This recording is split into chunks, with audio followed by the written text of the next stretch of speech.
G ve H sesleri ya da harfleri. Bir kısım çevre Zazaca alfabede G harfini kullanmıyor.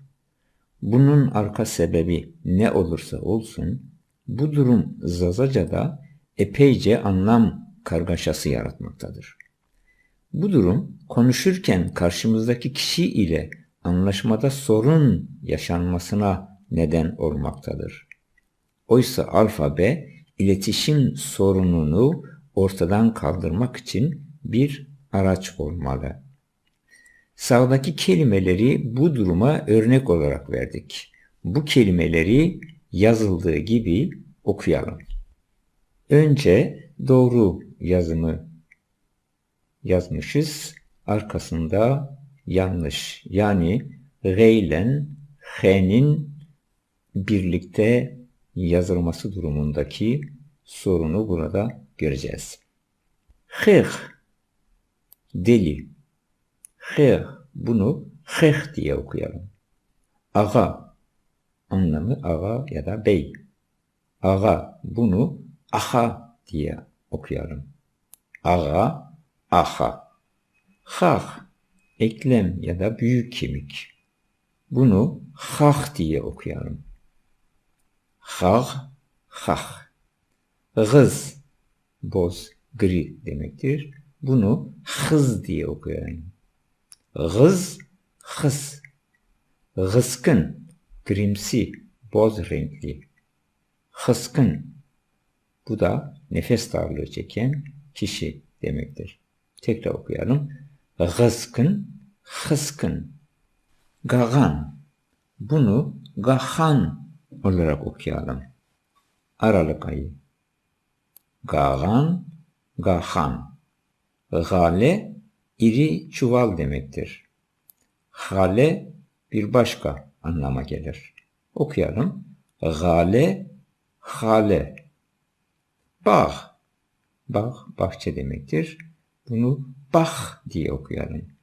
Bağ, bah. Okuyucu bunu okurken haliyle yazıldığı gibi okuyacaktır.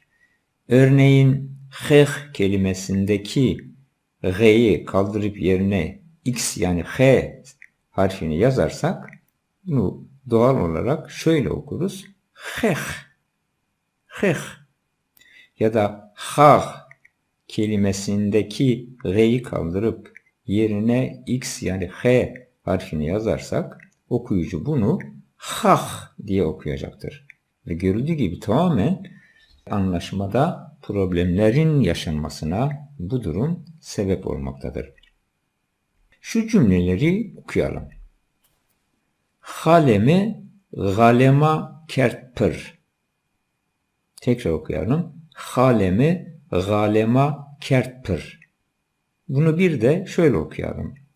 Halemi halema kertpır.